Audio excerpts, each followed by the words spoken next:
Je n'étais là que depuis 3 minutes, lorsque j'ai compris que ce transfert allait bouleverser bien plus que ma carrière. Tout a basculé au moment où son regard s'est posé sur moi. Calme, impénétrable, presque dangereux. Je ne savais pas encore pourquoi, mais quelque chose en lui m'a frappé en plein cœur, avant même qu'il ne prononce mon nom. Je suis arrivé à Saint-Marcel-sur-Bois, avant même que le soleil ne perce le brouillard. La ville semblait encore endormie, figée dans une sorte de calme trop parfait pour être naturel. Je restai quelques secondes devant la façade claire de la brigade, incapable de dire si je ressentais de l'excitation ou une étrange appréhension. Peut-être un mélange des deux. À l'intérieur, les agents se saluaient par leurs prénoms, comme une famille qui avait déjà ses habitudes et ses histoires. Je n'en faisais clairement pas partie. La capitaine Duval m'aperçut et me fit signe d'approcher. Émile Durand. Oui, capitaine. Votre transfert est validé. Vous serez en binôme avec le brigadier-chef Laurent Morel. Il vous attend dehors. Le nom me traversa l'esprit sans rien évoquer. Mais le bref silence autour de nous, le regard échangé entre deux agents. Cela, en revanche, signifiait quelque chose. Je récupérai mon dossier et traversai le couloir jusqu'au parking arrière. La voiture de service était déjà allumée. Appuyé contre la portière, Laurent Morel observait la rue d'un air qui ne la regardait qu'à moitié. Une posture trop droite, une immobilité trop contrôlée, une présence qui imposait naturellement le silence. Au moment où il leva les yeux vers moi, je sentis quelque chose me frôler à l'intérieur, comme un courant d'air brûlant.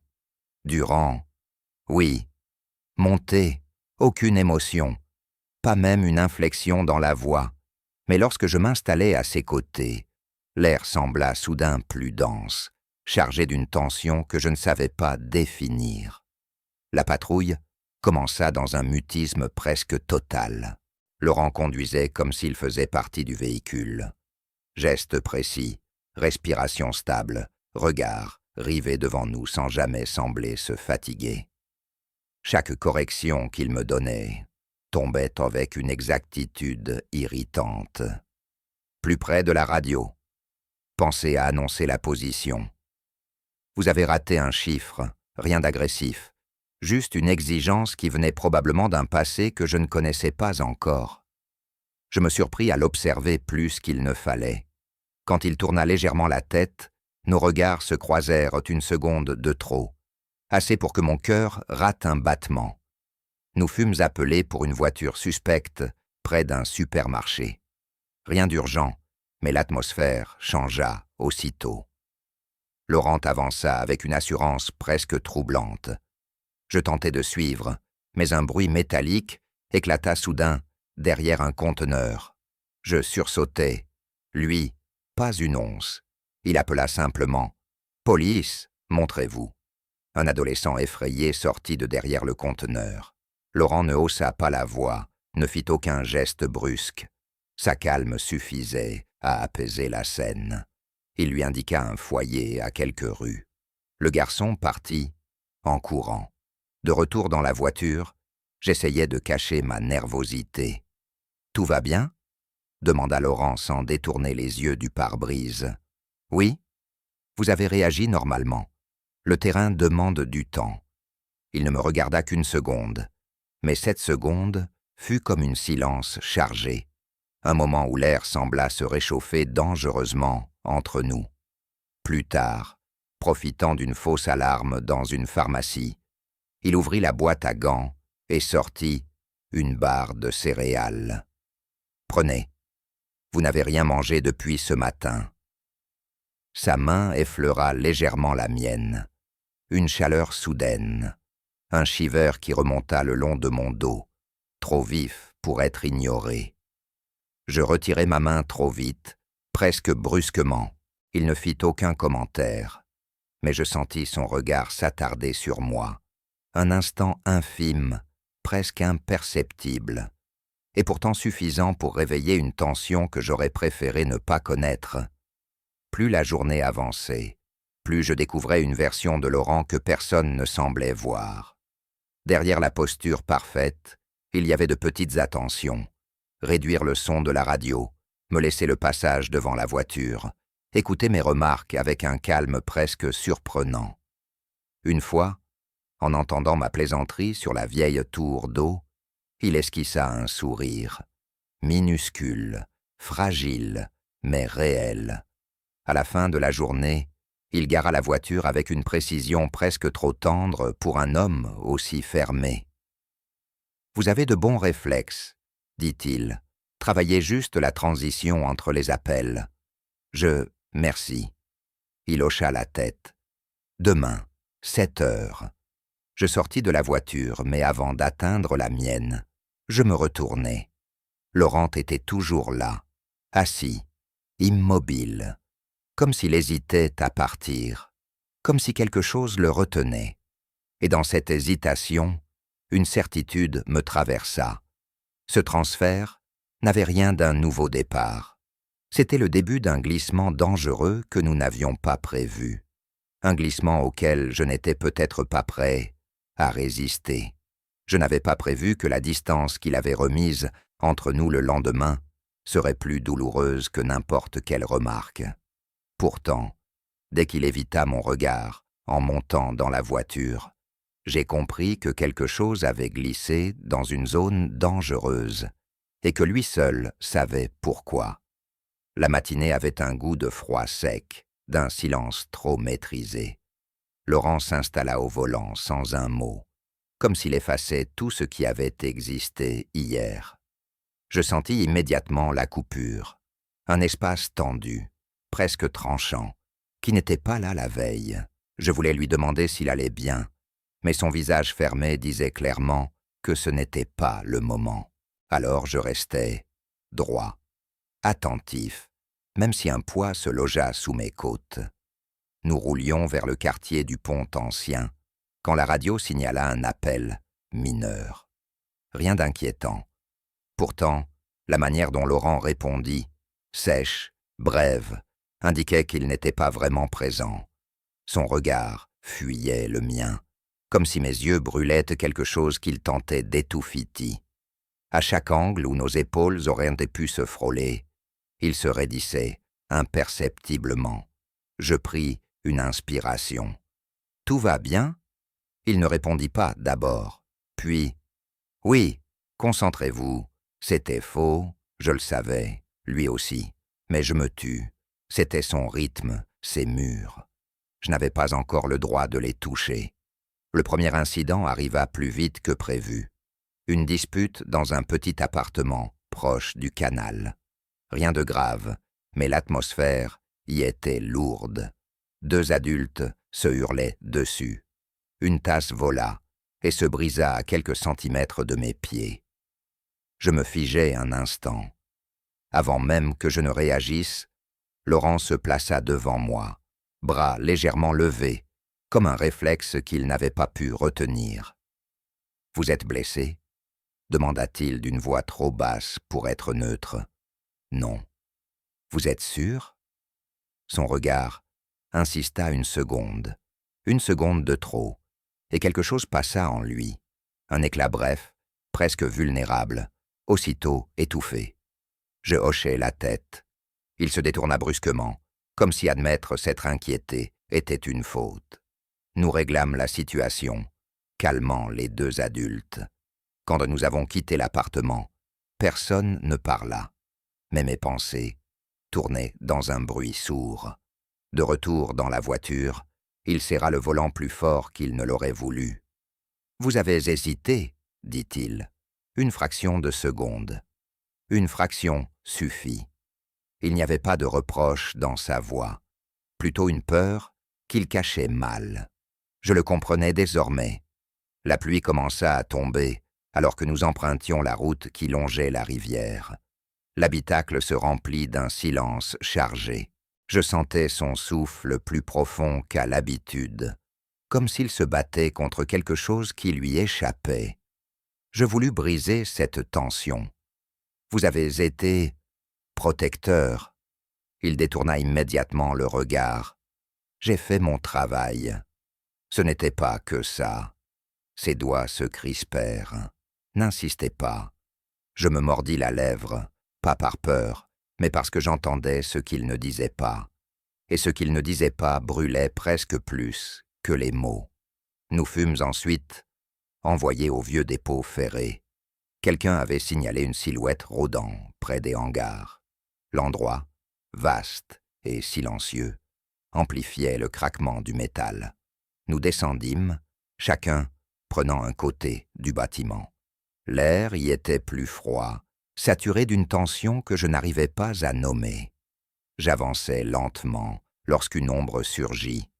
Un homme nerveux, tenant un outil, qu'il brandit dans ma direction. Je reculai, par réflexe, avant même que je n'aie le temps de prononcer un mot. Quelque chose me heurta violemment. Laurent, qui me plaqua contre le mur pour me dégager de la trajectoire. L'homme s'enfuit aussitôt. Laurent ne le suivit même pas. Ses mains étaient sur mes bras. Sa respiration rapide, trop proche, trop brûlante. « Vous allez bien ?» Sa voix tremblait légèrement. Pas beaucoup, juste assez pour que je le sente. J'acquiesçai, incapable de parler. Son front était à quelques centimètres du mien.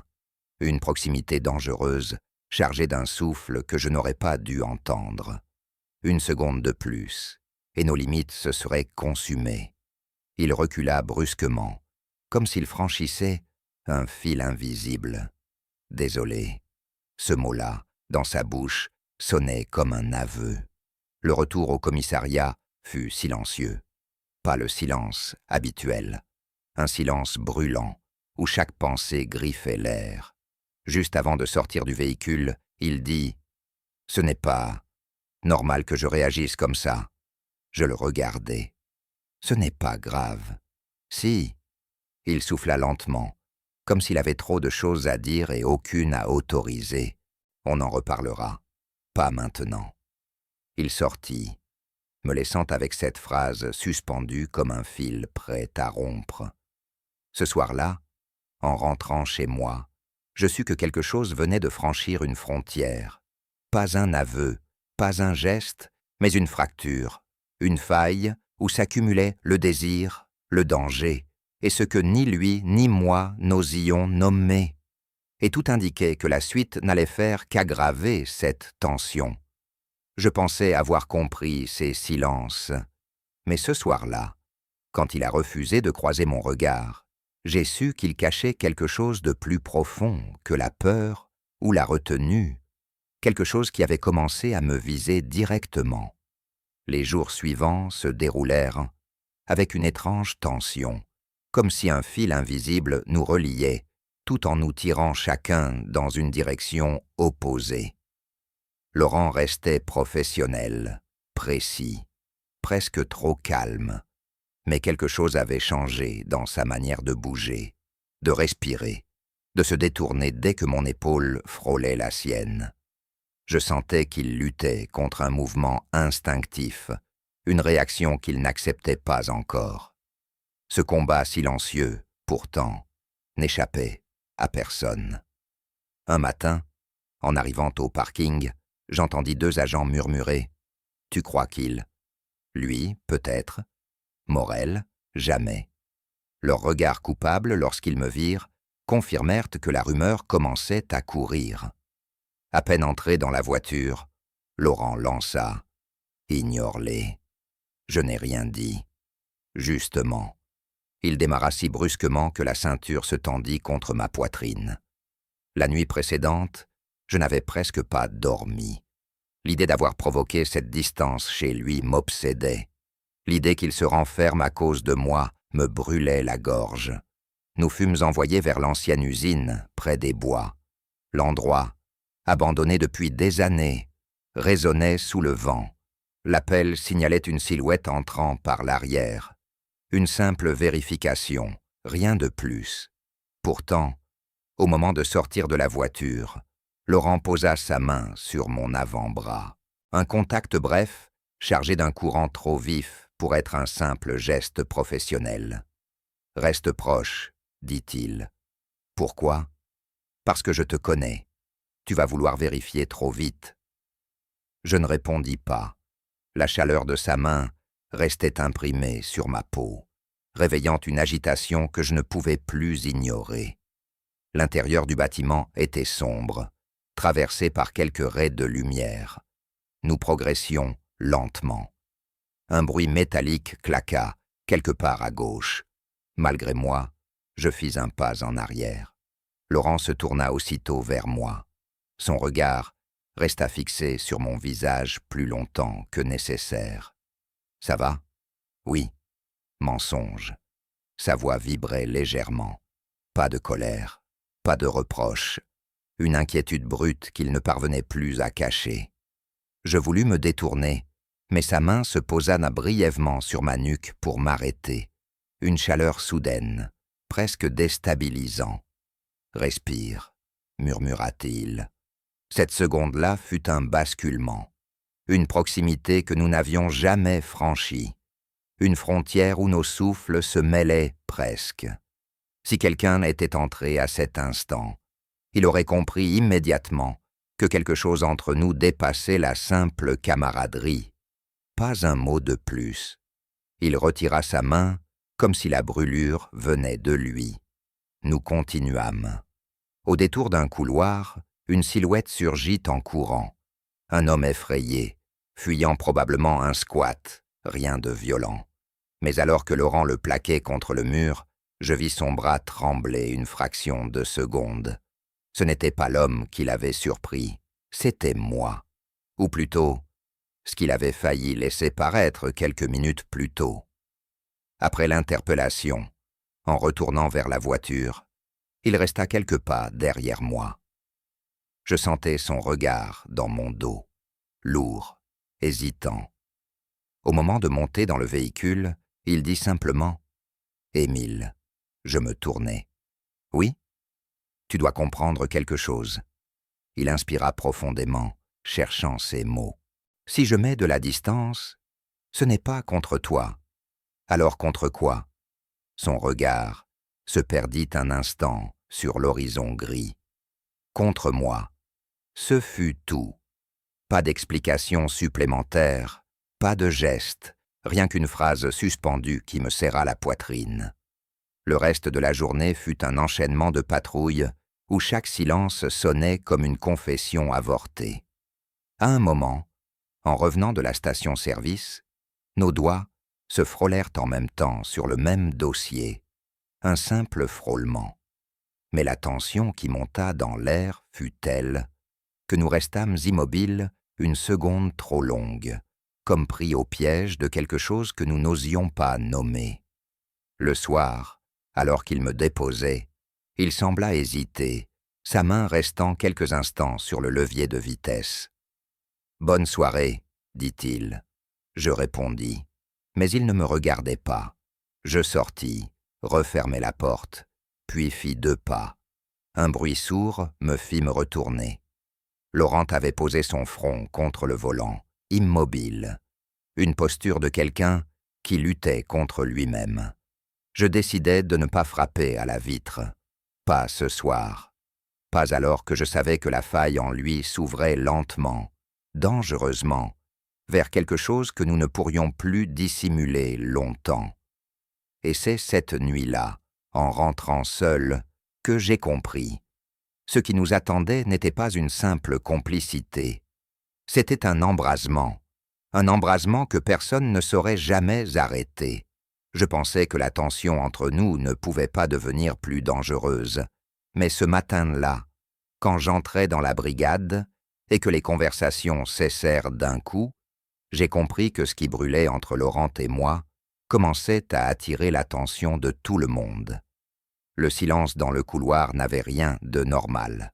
3 agents me regardèrent, puis échangèrent un signe trop rapide pour ne pas être complice.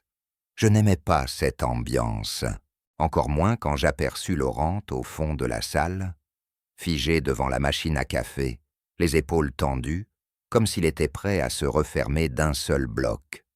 Quand il me vit, Son regard glissa aussitôt de côté. Pas de salut, pas de mots. Juste cette distance volontaire qui piquait plus que n'importe quelle phrase. Nous montâmes dans la voiture. L'air y était si lourd que j'eus l'impression de manquer d'oxygène. « Quelque chose s'est passé ?» demandai-je doucement. Rien. Ce « rien » sonnait comme une porte verrouillée. La radio annonça une série de contrôles mineurs. Laurent y répondit avec une froideur mécanique. Chaque fois que je posais une question, il répliquait par un mot, parfois deux, comme s'il tentait de retirer toute chaleur de sa voix. Je savais pourquoi. Les regards, les murmures, les sous-entendus qui se multipliaient. Mais ce n'était pas seulement ça. Il avait peur que ses gestes le trahissent à nouveau. Au premier arrêt, un simple contrôle routier, il me laissa gérer presque seul. Il restait à côté, bras croisés, comme pour empêcher son propre corps de se rapprocher du mien. Pourtant, lorsqu'un camion passa trop près de la bande blanche, son bras se tendit instinctivement devant moi, geste bref, protecteur, incontrôlé. Nous échangeâmes un regard. Il retira sa main aussitôt. « Désolé », lâcha-t-il. « Tu n'as pas à l'être. » Il détourna les yeux. « Si. » Le deuxième appel fut plus sérieux. Une altercation près du vieux pont. Quand nous arrivâmes, deux hommes se disputaient violemment. Laurent s'interposa sans hésiter. Je l'aidai à les séparer. L'un des deux tenta de me pousser. Laurent se tourna si vite que l'autre homme recula d'un pas, surpris par la force calme qui émanait de lui. « On se calme », dit-il, le ton bas mais implacable. Quand la situation fut réglée, il se tourna vers moi. Ses yeux cherchèrent quelque chose dans les miens, comme un besoin de vérifier que je n'avais rien. Ce fut un contact silencieux, brûlant, trop long pour être neutre. Il recula d'un pas, comme s'il venait de s'approcher d'une flamme. Sur le chemin du retour, il serra le volant si fort que ses jointures blanchirent. « Il parle », dit-il soudain. « Qui ? » ?»« Tout le monde. » Je restais silencieux. Ils inventent, ils observent, ils interprètent tout. Et alors ? Il tourna enfin la tête vers moi. Son regard était dur, mais derrière cette dureté, il y avait une peur brute. « Je ne veux pas que tu paies pour mes réactions. Ce ne sont pas que les tiennes. » Il eut un léger, très léger tremblement dans la respiration. « Je ne sais pas quoi faire, Émile. » Ces mots restèrent suspendus dans l'air. La voiture roula quelques mètres sans qu'aucun de nous ne parle. Puis la radio annonça un signalement. Une intrusion dans une maison isolée près des collines. Nous répondîmes immédiatement. La route vers la maison traversait une zone tranquille, presque trop calme sous le ciel gris. En arrivant, nous descendîmes prudemment. La porte arrière semblait forcée. Laurent m'indiqua d'un signe de rester légèrement derrière lui. Je sentis la tension dans chaque pas qu'il faisait, comme s'il anticipait le moindre danger. À l'intérieur, le silence était étrange, pesant. Nous progressions lentement. À un moment, un bruit soudain résonna dans la pièce voisine. Laurent se tourna vers moi, et notre regard se verrouilla une seconde, une seule, mais assez pour que mon cœur se serre. Un mélange d'inquiétude et d'autre chose, de plus profond, passa dans ses yeux. Nous entrâmes dans la pièce.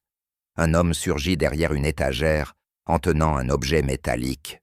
Laurent réagit aussitôt, me poussant sur le côté pour me dégager, mais cette fois son geste fut moins brusque, comme s'il essayait de me protéger sans me heurter. L'homme lâcha l'objet. Il n'était pas armé, juste paniqué. Nous l'immobilisâmes. Quand tout fut terminé, je remarquai la respiration un peu trop rapide de Laurent. Il tenta de la calmer discrètement. Nous sortîmes, et l'air extérieur sembla soudain plus chaud. « Tu n'avais pas besoin de me pousser, » dis-je. « Si. » Laurent. Il ferma les yeux brièvement. Je ne peux pas faire autrement quand tu es en danger. Ce n'était pas une confession, c'était une fracture. Au retour, il ne parla plus. Mais juste avant de me laisser descendre, il posa une main sur le frein, empêchant la voiture d'avancer, et dit d'une voix presque inaudible « Ce qui se passe me dépasse ». Je voulus répondre. Il leva légèrement la main, comme pour m'arrêter. Je ne sais pas comment gérer ça. Un souffle, une hésitation. Et j'ai peur de ce qui va arriver si je continue à m'approcher. Il lâcha le frein. La voiture avança de quelques centimètres. Je compris que nous n'étions plus au bord de la limite. Nous étions déjà en train de la franchir. Je savais que quelque chose allait céder ce soir-là. Laurent avait cette façon de respirer, plus courte, plus lourde, comme si chaque souffle menaçait d'avouer ce qu'il fuyait depuis des semaines, et moi avec. La journée avait été longue, rythmée par une succession d'appels mineurs qui auraient dû être sans importance. Pourtant, tout semblait chargé d'une tension différente. Chaque fois que nos mains s'approchaient, Laurent se raidissait à peine. Chaque fois que nos regards se croisèrent, il détournait trop vite. La limite, autrefois floue, devenait désormais une blessure ouverte que ni lui ni moi ne pouvions refermer. En fin d'après-midi, la capitaine Duval nous convoqua. Elle observa Laurent longuement avant de parler. « Certains agents posent des questions », dit-elle d'un ton neutre. Laurent ne répondit pas. « Je ne veux pas de problème entre vous deux. Votre binôme fonctionne, mais cette tension attire l'attention. » Je sentis Laurent se figer. « Vous voulez nous séparer ?» demanda-t-il d'une voix trop calme. « Je n'ai encore rien décidé, » répondit-elle. « Mais soyez prudent. » Quand nous sortîmes du bureau, Laurent avança d'un pas rapide, presque tendu. Je dus accélérer pour le suivre. À l'extérieur, l'air avait cette odeur de pluie proche, lourde, électrique. « Laurent, attends. » Il s'arrêta, mais ne se retourna pas. « Ce n'est pas leur affaire, » dis-je. « Tout devient leur affaire dès que ça sort de notre contrôle, » murmura-t-il. Sa voix tremblait légèrement. Pas de colère, une peur profonde, presque douloureuse. Nous montâmes dans la voiture sans parler. Le silence n'était plus une barrière, c'était une lutte. Je le sentais dans la façon dont il serrait le volant, dans la tension de son épaule, chaque fois que la route vibrait. La radio annonça un signalement de bruit suspect, près du chemin des maraîchers.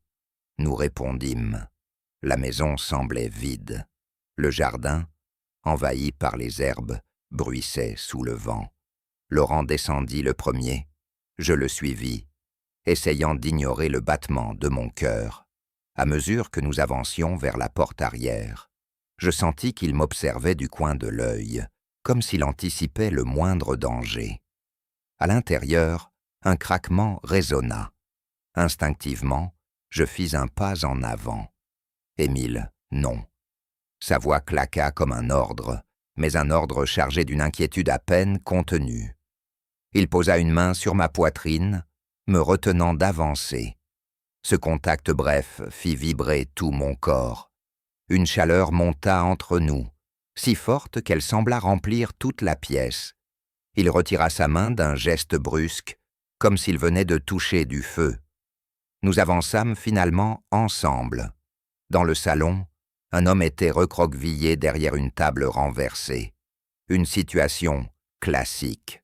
Rien de réellement dangereux.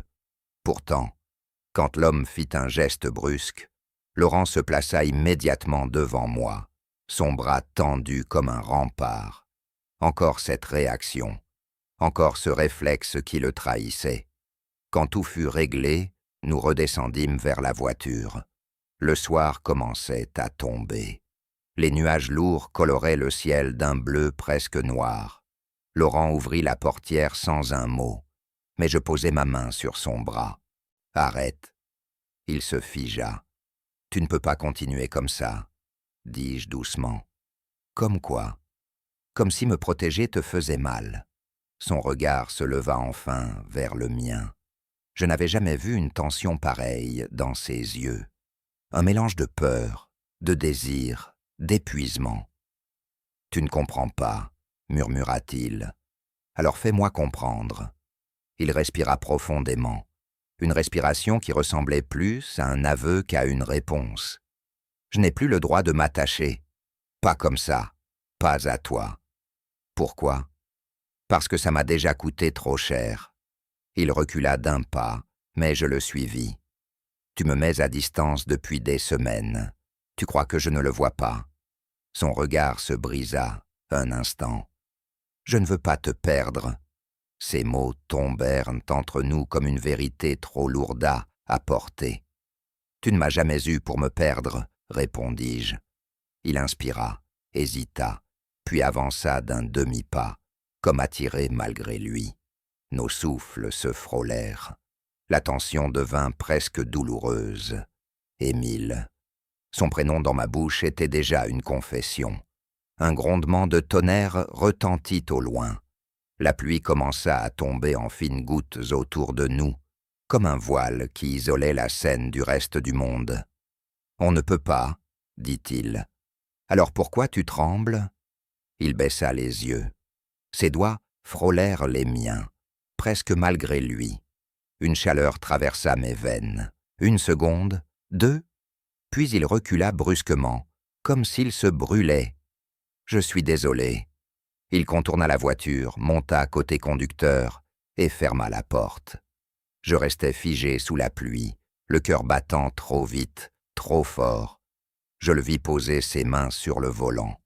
Sa tête s'inclina, comme s'il luttait contre un poids trop lourd. Je montais à mon tour. La pluie frappait le pare-brise. Aucun de nous ne parlait. La voiture démarra. Le silence était une tempête.